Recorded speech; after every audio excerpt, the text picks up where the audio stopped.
It is December 23rd, and we're going to do something a little bit special on the 10-minute drill today. We're going to talk about the Democrat autopsy and their decision to throw it out. We're going to talk about Kamala Harris's surprising political future. And then we're also going to answer some questions about Christmas. All that and more today on a special Christmas preview 10-minute drill. Everybody get up, get up. The story of America is the story of an adventure. I can hear you.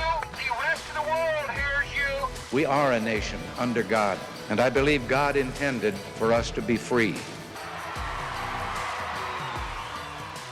Late last week, we got some welcome news on the state of the economy. You can see the annual rate of inflation down a little bit in November. It was at 3% the last time we got a reading. Now it is ticked down, cooling slightly to 2.7%. That's right, John. Finally, some good news on the number one economic issue, the cost of living. Many in the media are working to contextualize this CPI news with the narrative that's formed over the last several months about an affordability crisis. But the Trump administration will continue to try and tout ways, especially as people see their tax returns in the new year, they are working to lower costs for Americans and help them take home more of the money they're making.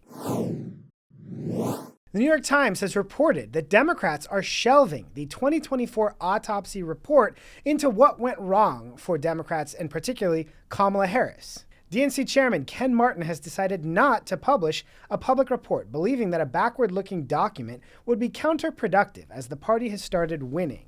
However, Harry Enton, a 10-minute drill favorite and mainstay, has some bad news for them. Democrats, in the minds of the American public, are lower than the Dead Sea. What are we talking about here? Well, let's take a look. The net approval rating for Democrats in Congress, you said it, Kate Baldwin, the lowest ever. So again, a key theme out of that is the fact that Democrats have a worse position on the generic congressional ballot than they had at this time in 2018. But the interesting dynamic here is as Democrats feel like they're starting to win in some of these special elections, they're pivoting back to some of those extreme positions they held in 2024. For example, here's Gavin Newsom. I want to see trans kids. I have a trans godson. There's no governor that's signed more pro-trans legislation than I have, and no one has been a stronger advocate for the LGBTQ community. One more time, can we hear Gavin try and say LGBTQ? No one has been a stronger advocate for the LGBTQ community. Wait, one more time. For the LGBTQ community. Not great for the Alphabet Mafia's brand that the Democrat frontrunner can't get the acronym right for the LGBTQ community. But it's not just Gavin. House Democrats are also pivoting back to some of these deeply unpopular positions that hurt them in 2024. 207 House Democrats opposed an effort to prevent sex change treatments for kids.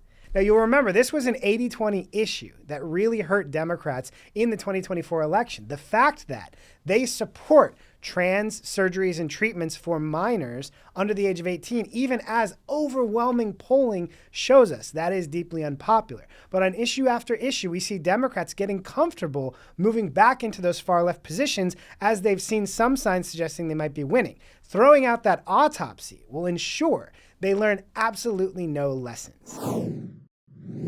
As we talk about Democrats' brand problems and the fact that they're committed to not learning any lessons from 2024, Axios is reporting that Kamala Harris is stepping towards another White House run. With that, she's tried out some new branding. Here is a clip from her speaking at the DNC winter meeting just a couple weeks ago. We must be candid and clear. Donald Trump is not the only source of our problems.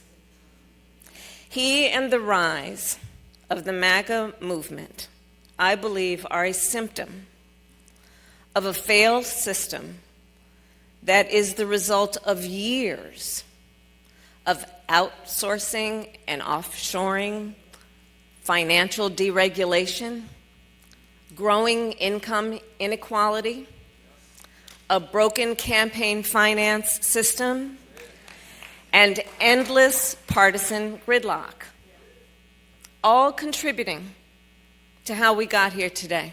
Now that little soundbite there was interesting to me because it didn't sound like Kamala Harris at all. And if you followed Kamala Harris over her career, you know she can shapeshift quite a bit. To me, this feels like it was written by a former Bernie Sanders staffer, someone with much more populist roots.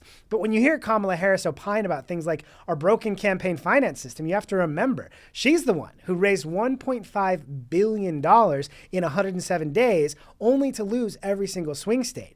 And if she does try and run again, she's going to have to answer questions about that. This from the New York Times. Some Democratic donors have demanded a more thorough accounting of how exactly the party and Ms. Harris spent $1.5 billion in 15 weeks, en route to losing every battleground state in 2024.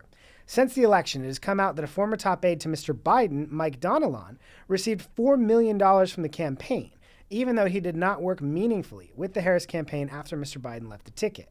All I know is I hope Kamala Harris never leaves.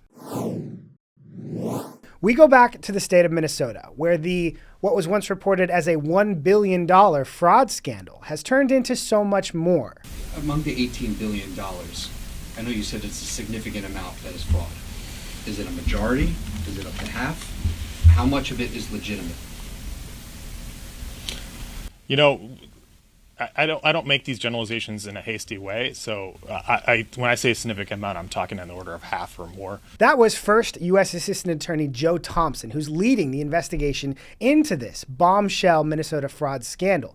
And as we talk about this, and these numbers sound more and more crazy and abstract, one thing that we want to make sure that we highlight is the real world implications for people. Obviously, losing $9 billion or more of tax dollars is crazy and terrible, but it also is taking away access to services to people who actually need them. Here is a representative of Minnesota's disabilities community. 600,000 disability people in the state of Minnesota that could suffer. And sadly, it's quite interesting that we have Governor Walz speaking in front of the state and saying that this fraud is nothing beside, but my people are done suffering. One thing that we talked about in the DOGE efforts, but also later in the Big Beautiful Bill efforts to cut fraud, waste, and abuse in programs like Medicaid, is it's not just a numbers issue. It's not just abstract billions here, abstract billions there. It's the fact that when you have these services full of fraud, waste, and abuse, whether it is able-bodied men or whether it is just simply false applicants in the program, it makes it more difficult for people who actually need services to get it. And so as investigations into Tim Walz's mishandling of this, Attorney General Keith Ellison's cover-up in this, and everybody else who is involved in this continue to come to light, you need to understand those real-world consequences for people, and also look at every Democrat in Washington who attacked those efforts to cut fraud, waste, and abuse in Medicare and Medicaid that would have found things like this. And now on to the most important topic of the day. Because it is December 23rd, it's only 2 more sleeps till Christmas Day. I wanted to answer a couple Christmas questions that people have sent in. First, what is your favorite Christmas movie? So I have a lot. This is a difficult question, but I go from the Home Alones 1 and 2, not 3 or 4, we don't count those, to things like Muppet Christmas Carol, to the classic Grinch Stole Christmas, Charlie Brown Christmas, but you have to finish with It's a Wonderful Life, my very favorite. Hey! Merry Christmas, Mr. Potter! Favorite Christmas album? For me, I'm an old classics guy. I love Andy Williams' Christmas. Sets the tone, sets the vibe. I also love a little bit of Amy Grant Christmas. There's a lot in there. I don't do as much of the contemporary stuff, though sometimes sprinkling it in is a little bit fun. Favorite Christmas treats? Our family has a tradition of making mountains of Chex Mix around Christmas time and then giving it out to friends, neighbors, things like that. We also make peppermint milkshakes when we decorate our Christmas tree. And now that I have little kids, it's very fun. It's fun in concept. It's not as fun because they love to tear down the ornaments in the tree, and my Christmas village is literally a ghost town because my 1-year-old has broken many of the villagers. They're in pieces all over the place. What can you do? But Christmas snacks. Also, I love peppermint bark, things like that. Favorite Christmas tradition? Everyone's got different ones. One thing I think a lot of people share is the Christmas Eve nativity, having the little kids dress up as different parts of the Christmas nativity experience. Now, every small child wants to play Mary and Joseph, but it's also fun to be a shepherd because people use little crooks to sword fight, things like that. Whatever your favorite Christmas traditions, favorite Christmas movies, favorite Christmas songs are, I'd love to hear. Leave a comment, write something in your reviews, whether you follow us on X or Instagram. Let us know, because I want to hear what you love to do. And from all of us here at 10 Minute Drill, we wish you a Merry Christmas. Thank you for joining us. A great Christmas present to us this year has been getting to do this with all of you. Have a great one. We'll see you next week.